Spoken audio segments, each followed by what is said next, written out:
Donfried, the president of the German Marshall Fund of the United States, and I'm really delighted to welcome you to this next edition of the Transatlantic Talk Series.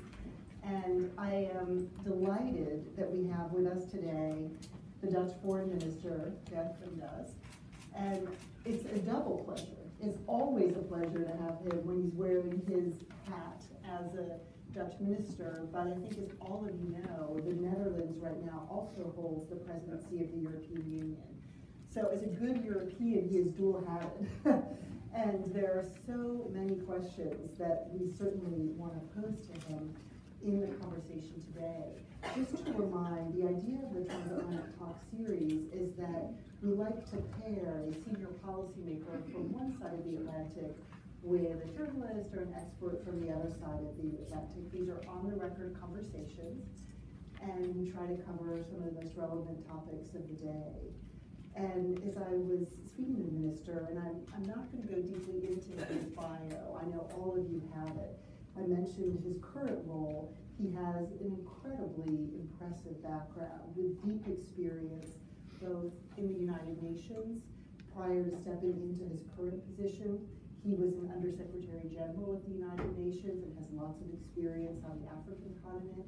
He also has a deep history in Dutch politics and served for many years as a member of the House of Representatives in the Netherlands. He also previously had been Minister for Development Cooperation in the Netherlands. So as you can see, he can speak to a very broad range of issues.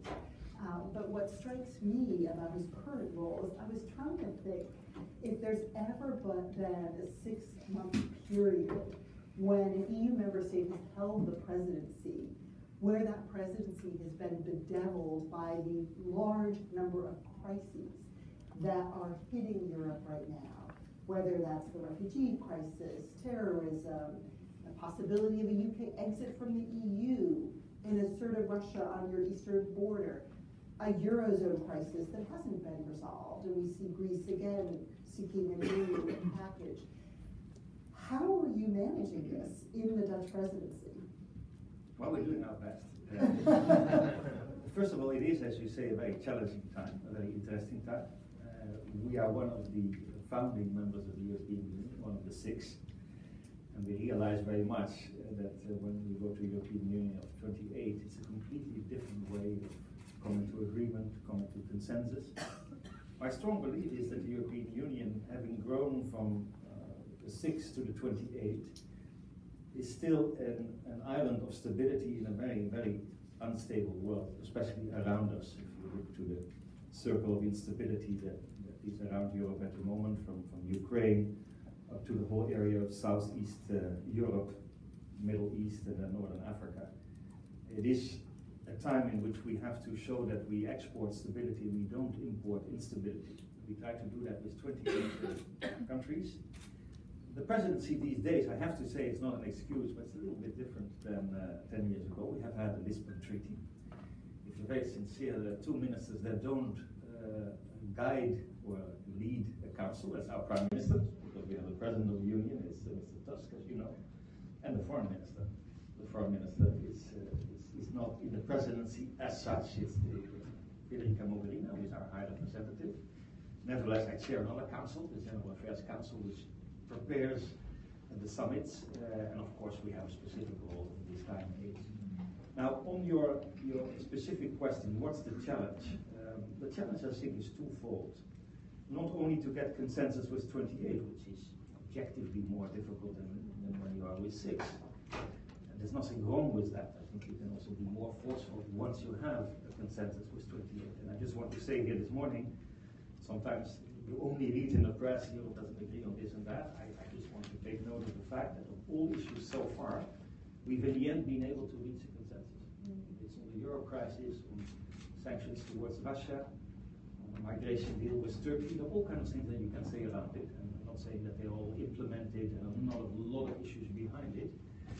But there is also something in the process of European decision making that so far at least has led to consensus on very key issues. I won't hide from you nevertheless.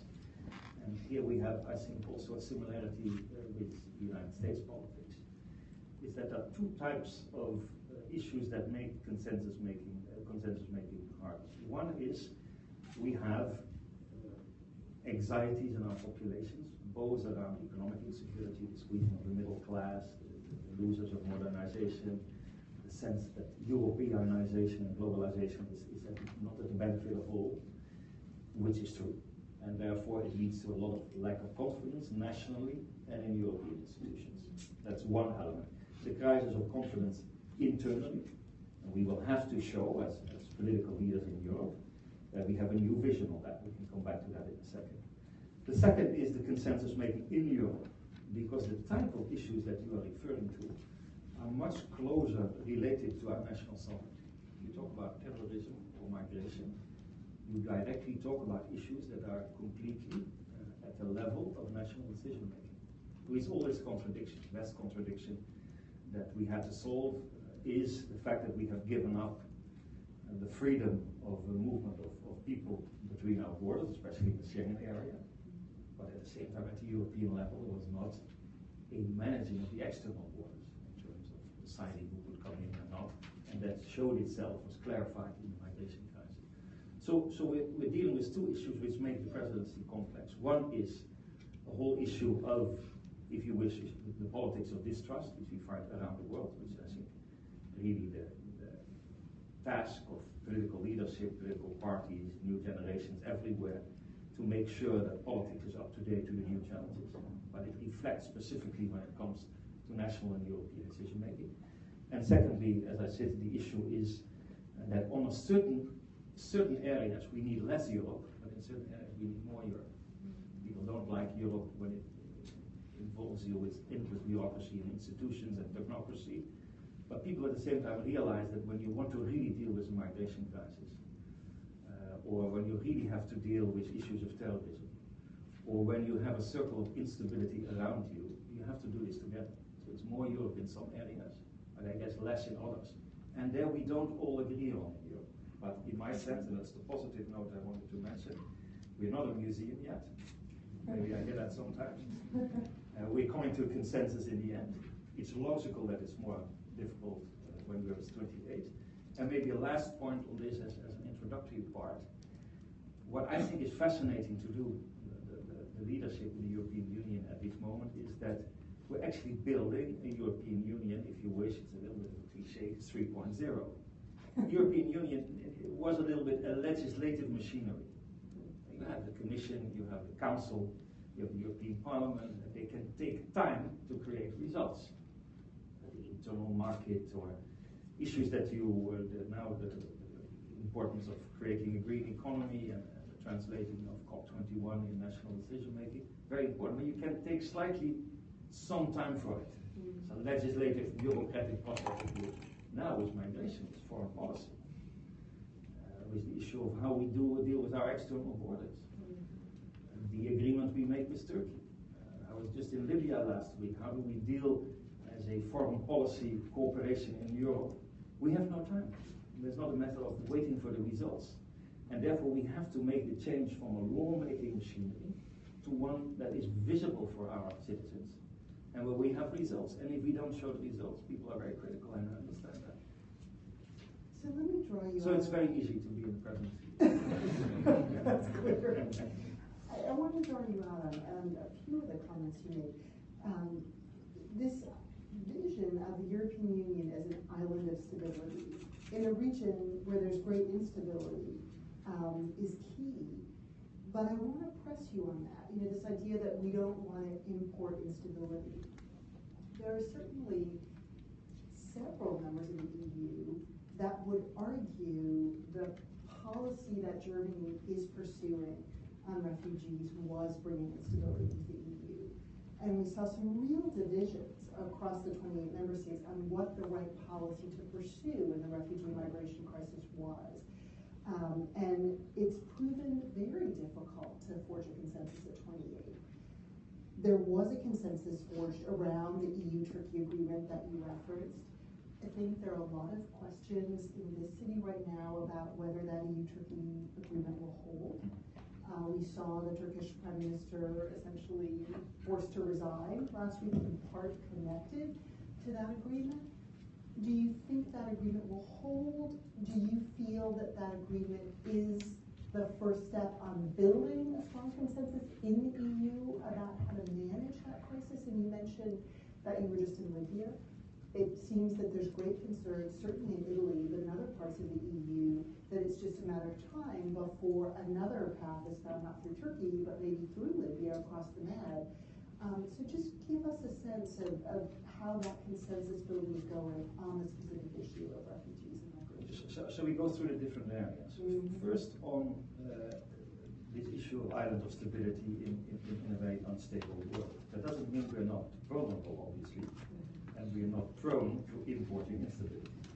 That's why it's so important, I think, we stick together on this. Now, on the migration issue, I think we have basically three types of countries in Europe, for very understandable reasons, which made it difficult to come to a consensus. One is there were countries that were very vulnerable because they were on the borders geographically. There's nothing we can do about that. Where most of the asylum seekers, but because let's make a big discussion when I talk about the migration crisis, I mean that a lot of people in our societies had the sense that it was unmanageable. It doesn't really make no difference between asylum seekers who have a right for protection and economic migrants who can work in Europe but only under certain conditions, otherwise they have to go back. It's very important to make that distinction, also in terms of international humanitarian law and our principles. Nevertheless, there were three elements. One is these countries on the borders of Europe, if you wish, were particularly vulnerable, and according to the Dublin Agreement, were the first ones to register, to control, to check, etc. They had an enormous responsibility. They needed support. Greece is a case in point, Italy to a certain extent.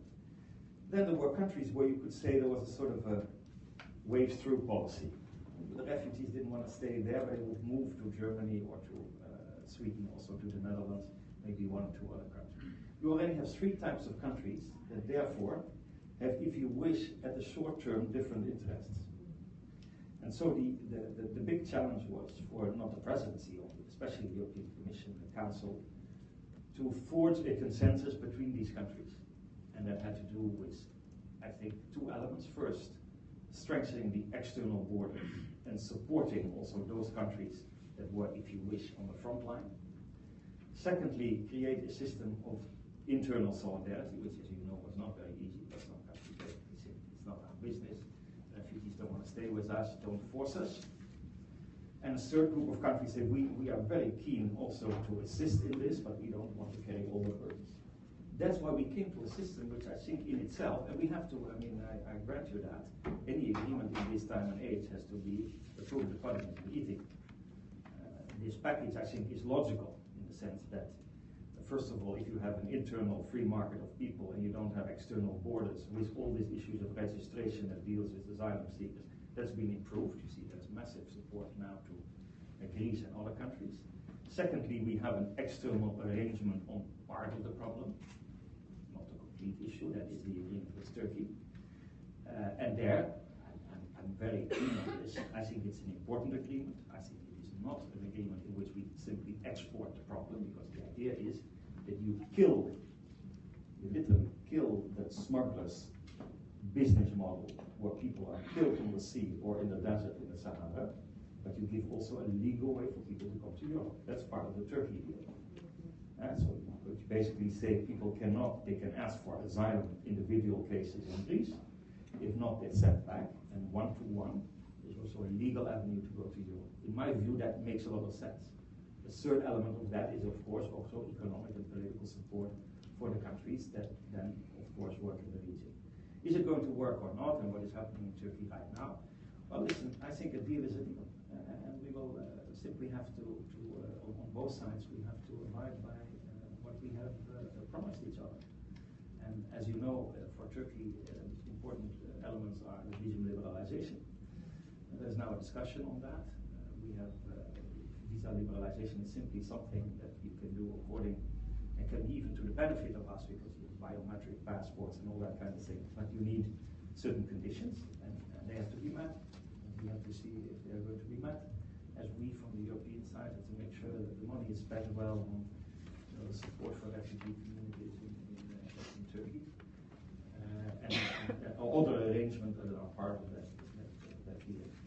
I think, I understand extent of the criticism of the deal is Turkey.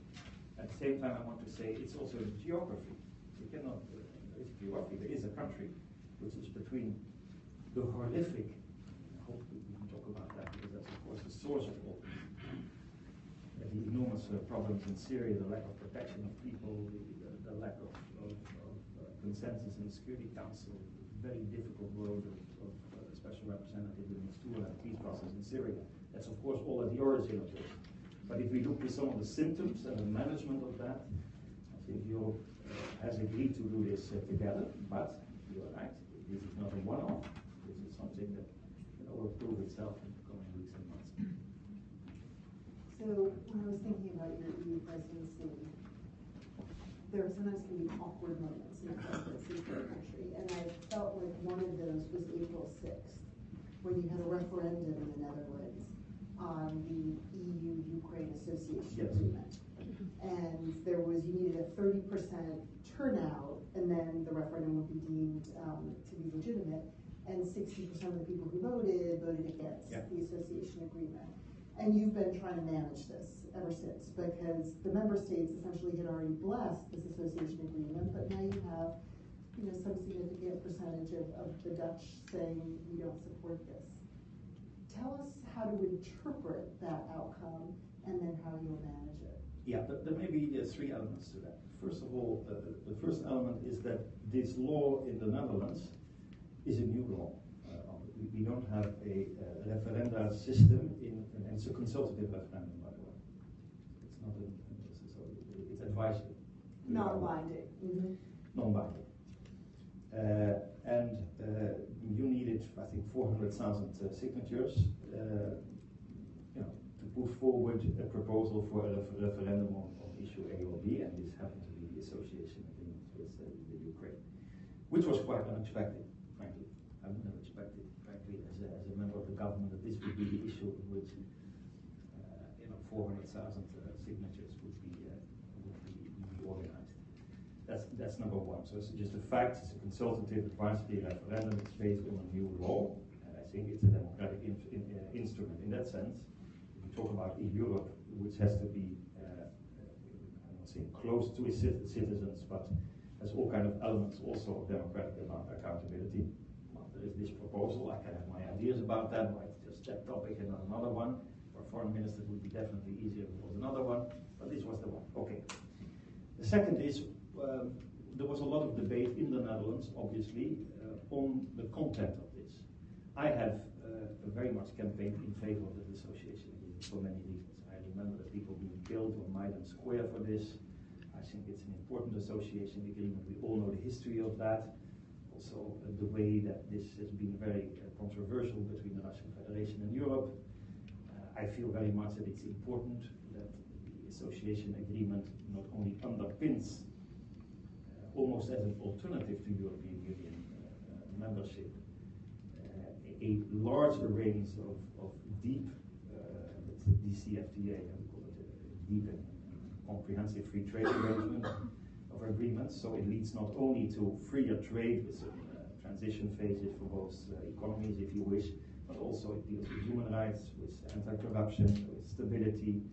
It was also underpinning the enormous need for reforms, both political and economic in Ukraine. So we campaigned in favor of this element number two. Obviously, we lost from a government position. But the third element is what's the outcome and how do we look at it? First of all, I look at it as a democratic outcome. I'm a government, so if this is the outcome, it's the outcome. There were two elements to be said to this. That is, there was a threshold of 30%. 32% was reached. You can have some ideas. I think there will be some evaluation process in the Netherlands on this particular referendum. Is it, when you have such a threshold, is there not also a certain bias for people in the end to vote or not to vote? I think there are some people who thought it would be better not to vote in order to ensure that there would not be a no vote. I leave all these details for what you know. At the moment, what we are doing, like in the referenda that are taking place also in all countries, there is a big one, I'm sure you want to talk about it. We'll get to that one. The Brexit. But what in the end will mean that, and by the way, it was very interesting. I campaigned even with my colleague Pavlov Klimkin on the Dam Square in Amsterdam. We have very close relationship with the Ukraine, which was forced also after the terrific horrendous disaster of the shooting down of the NLintheUSA plane.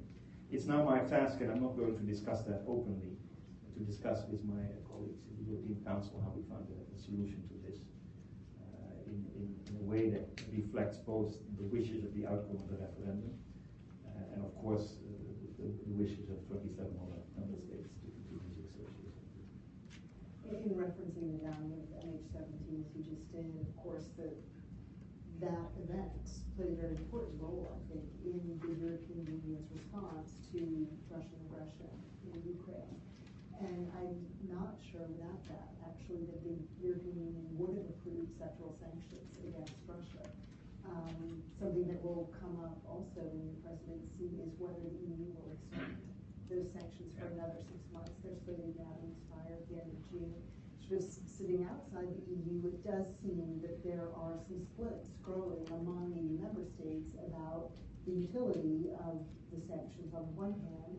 On the other hand, there was a very explicit link made between those sanctions and implementation of the Minsk ceasefire agreements.